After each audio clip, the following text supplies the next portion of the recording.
അതെ, personal staff വണ്ടിയോടിച്ച സംഭവത്തിൽ personal staff അംഗത്തെ തള്ളി മന്ത്രി ഒ.ജെ. ജനീഷ്. നിയമലംഘനം നടത്തിയാൽ ആർക്കെതിരെയും നടപടി സ്വീകരിക്കാം. നിയമലംഘനങ്ങൾ ആര് നടത്തിയാലും ശരിയല്ലെന്നും മന്ത്രി ഒ.ജെ. ജനീഷ് പറഞ്ഞു. വിമർശിക്കപ്പെടണം, അങ്ങനെ വാഹനം ഓടിക്കാൻ പാടില്ല എന്നുള്ളതാണല്ലോ നമ്മുടെ നാട്ടിലുള്ള നിയമം എന്ന് പറയുന്നത്. എൻ്റെ പേഴ്സണൽ സ്റ്റാഫിന് പ്രത്യേകിച്ച് ഭരണഘടനാപരമായ ഇമ്മ്യൂണിറ്റി ഒന്നുമില്ല. അവർ കുറ്റം ചെയ്താൽ, അവർ തെറ്റ് ചെയ്താൽ, അവർ ട്രാഫിക് നിയമം ലംഘിച്ചാൽ സ്വാഭാവികമായിട്ടും അവർക്ക് എന്താണോ നാട്ടിൽ നിലനിൽക്കുന്ന നിയമം അനുസരിച്ച് അതിനനുസരിച്ചുള്ള ഫൈൻ അവർ അടക്കേണ്ടതായിട്ട് വരും. അതിൽ വിഭാഗത്തിൻ്റെ അടിസ്ഥാനമൊന്നുമില്ല. അതിപ്പോൾ വാഹനം ഓടിക്കുമ്പോൾ പാലിക്കേണ്ട നിയമങ്ങൾ ആര് തന്നെ ലംഘിച്ചാലും അതിൽ നടപടി എടുക്കുക എന്നുള്ളതാണല്ലോ. ആ നടപടികൾ ആരെങ്കിലും എടുത്തോട്ടെ. എന്താ സീറ്റ് ബെൽറ്റ് ഇടാതെ യാത്ര ചെയ്തതിന് സമൂഹ മാധ്യമങ്ങളിലൂടെ CR മഹേഷ് MLA യും ക്ഷമ ചോദിച്ചു.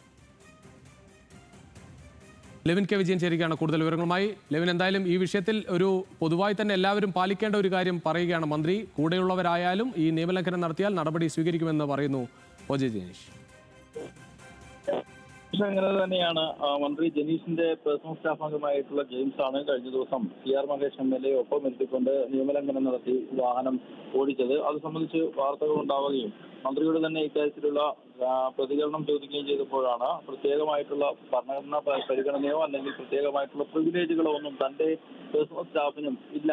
നിയമലംഘനം നടത്തിയാൽ ആരാണെങ്കിലും നടപടിയെടുക്കണം. അത് മന്ത്രിയുടെ സ്റ്റാഫ് എന്നുള്ള നിലയിൽ ഇളവുകളൊന്നും ഇല്ല.